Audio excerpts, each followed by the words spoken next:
Welcome to The Explainer. Today, we're diving into something absolutely fascinating, the centuries-long evolution of ancient Indian moral poetry, known as Niti-Kavya. But we aren't just going to look at dusty old rules of behavior.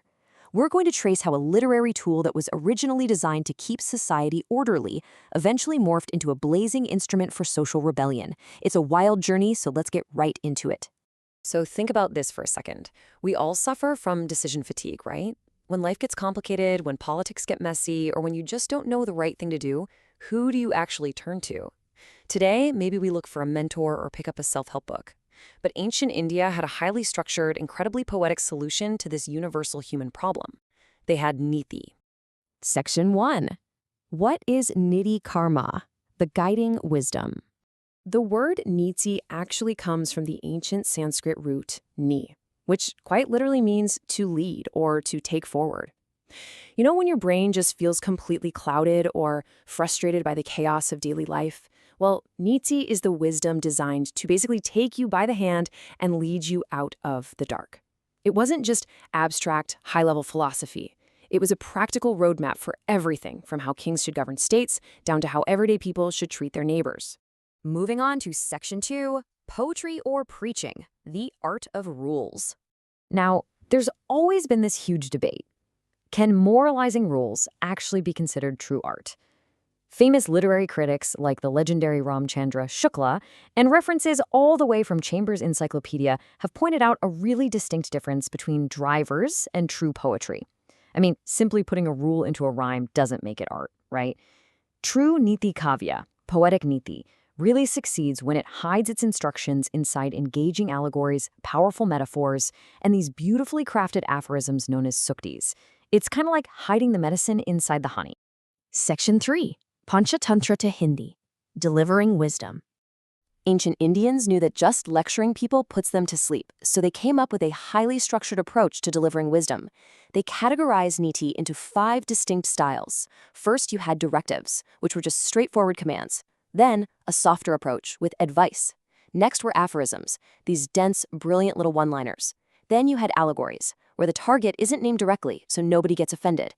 And finally, my absolute favorite, fables, where stories do the heavy lifting of teaching the lesson. And the ultimate masterpiece of that fable style is, hands down, the Panchatantra. This was ancient India's brilliant solution to boring preaching. Instead of telling a prince how to spot a political traitor, the Panchatantra spins this highly entertaining story about a cunning jackal and a naive lion. The audience is so captivated by the story that they completely absorb the moral lesson without even realizing it. And the success of this method was just staggering. Did you know that by 533 AD, the Panchatantra was already translated into Pahlavi? From there, the idea spread like wildfire across the Middle East and eventually swept through Europe. You can literally see the shadow of Indian Niti fables influencing global classics, right down to Aesop's fables. It was basically ancient India's most successful intellectual export. Let's trace how this all builds up over time. The tradition of embedding wisdom in text kicked off way back in monumental Sanskrit epics like the Mahabharata. Then it flowed into the classical era with Buddhist Pali texts like the Jatakas. From there, it morphed through regional languages like Prakrit and Apapamsha until finally flowering into highly accessible Hindi Niti-Kavya during the medieval period. The languages changed over the centuries, but man, the human need for guidance stayed exactly the same. Section 4. Themes of Niti-Kavya. What did they teach? The sheer scope of this literature is mind-blowing. It really didn't miss a beat. It was categorized into social and family dynamics, teaching virtues and navigating tricky family relationships. Then there was statecraft, which was essentially political science, teaching a king how to treat his subjects to avoid a rebellion. And get this, it even covered practical science. We're talking verses dedicated to agricultural timing, seasonal health advice, and even reading weather omens. It was literally an encyclopedia for surviving and thriving in the world. Section 5, Kabir. Flipping the script. Now, when we hit the 15th century, we meet a towering figure in Hindi literature, Kabir. For centuries, Niti was generally used to uphold the status quo. It taught you how to fit in. But Kabir completely flipped that tradition on its head. He wasn't some traditional play-by-the-rules preacher. He was a mystic, a weaver by trade, and a fierce, uncompromising critic of religious hypocrisy. Kabir took the very format of Niti, this instructional poetry, and weaponized it against the deeply flawed societal norms of his time. Look at his revolutionary approach. He utterly rejected superficial religious pretense. He championed authentic inner truth over blind rituals.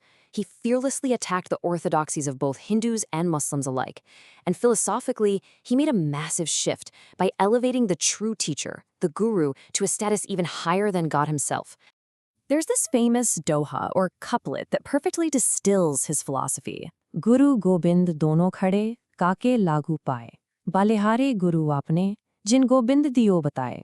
This basically translates to, both my guru and God are standing right in front of me. Whose feet should I touch first?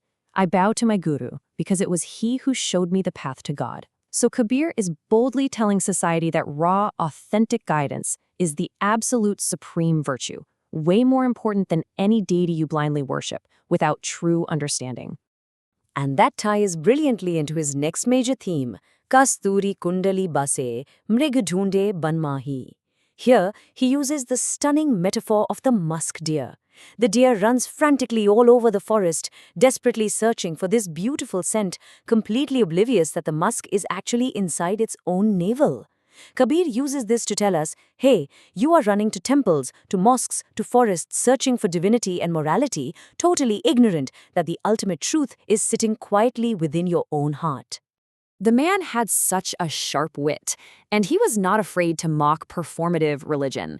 He wrote about people who turn the beads of a rosary in their hands for an entire age, trying to look holy while the restlessness and greed in their minds stay completely unchanged.